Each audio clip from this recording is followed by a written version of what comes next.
Russian President Vladimir Putin attended the launch ceremony of a new nuclear submarine, Thursday.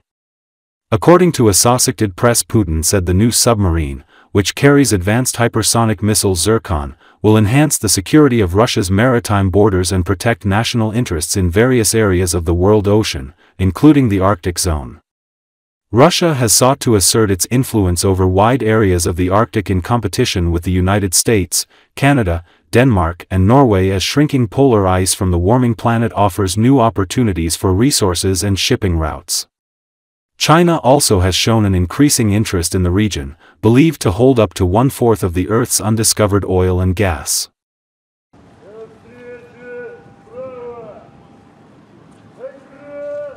Разрешите начать движение? Разрешаю.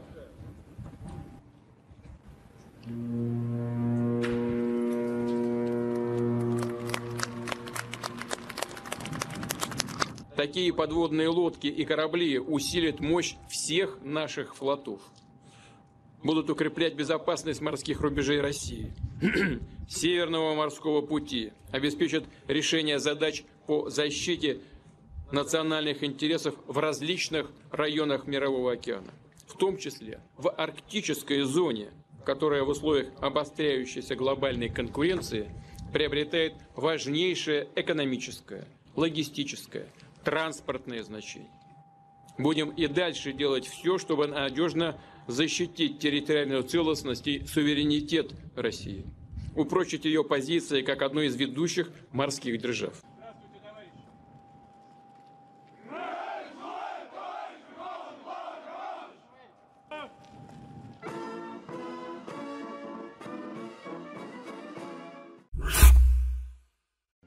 The Ukrainian modernized 1,000-kilometer range Neptune missile was used for the first time against a Russian military facility in the temporarily occupied Crimea. Ukraine's Minister of Strategic Industries, Herman Smetanin, stated this in an interview with Netavizon. According to him, the missile was also used to strike an oil refinery in Tuapse, Russia. In the interview, Smetanin also spoke about the recent test of the new Ukrainian system, the details of which are still being kept secret. The official clarified that the Ukrainian military industry now produces about 30 to 40% of the weapons needed by the armed forces of Ukraine. Defense Express media outlet recalls that the creation of the Long Neptune was first announced by the President of Ukraine, Volodymyr Zelenski. A new Ukrainian missile, an accurate strike. The range is 1,000 kilometers. We thank our Ukrainian developers, manufacturers and military. We continue to work to ensure Ukraine's security, Zelensky wrote on Telegram. Open-source intelligence analysts and media outlets have reported that Ukraine used the new rocket to hit a Russian oil refinery in the Black Sea port of Tuapse this past weekend. Regional Russian officials confirmed a fire at a facility in the town, some 550 kilometers from the front line. Experts told that the new rocket is likely a modification of Ukraine's Neptune R-360 anti-ship missile. The R-360 cruise missile was developed by Luk Design Bureau in Kiev and has been employed by Ukrainian forces since 2020. The R-360, along with the RK-360MC system, is used to protect Ukraine's coastline by recognizing and destroying enemy ships. The R-360 has an explosive payload of up to 150 kilograms and has a range of up to 300 kilometers. Its first use in battle came in April 2022 when it was deployed against the Russian frigate Admiral Esen.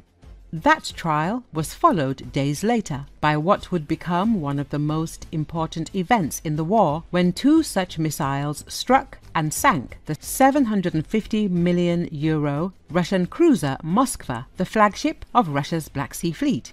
Serhiy Zgurets from the Ukrainian defense consulting firm Defense Express agreed that serial production is key. He believes Ukraine should be able to keep up with Russia and produce 40 to 50 missiles each month. We have to achieve that kind of pace, he said, adding that unlike other types of missiles, the team behind this new Neptune is extremely experienced. For instance, people have been talking about the Ukrainian Sapsan ballistic missile for 15 to 20 years now, and it still hasn't been completed, whereas, he added, the Neptune has already repeatedly proven its worth in battle.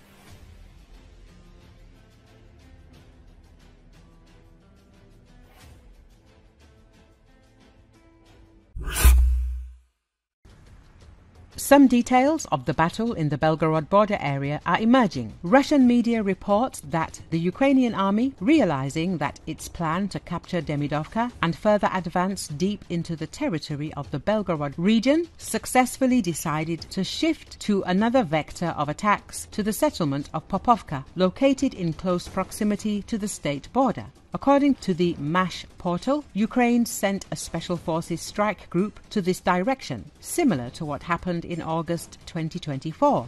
In this case, again, according to MASH, the attack was carried out by up to 150 militants. The number of border guards of Russia who initially resisted such an invasion is noteworthy, 10 people. Then Russian fighters repelling the attack became 25 due to the arrival of 15 fighters from the 128th Brigade.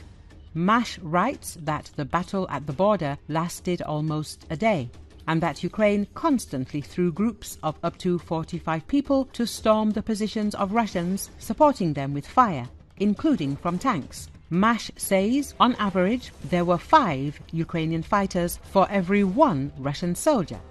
It is said that, as in the situation with the Ukrainian invasion of the Kursk region, questions arise, and not about those who found themselves on the front lines.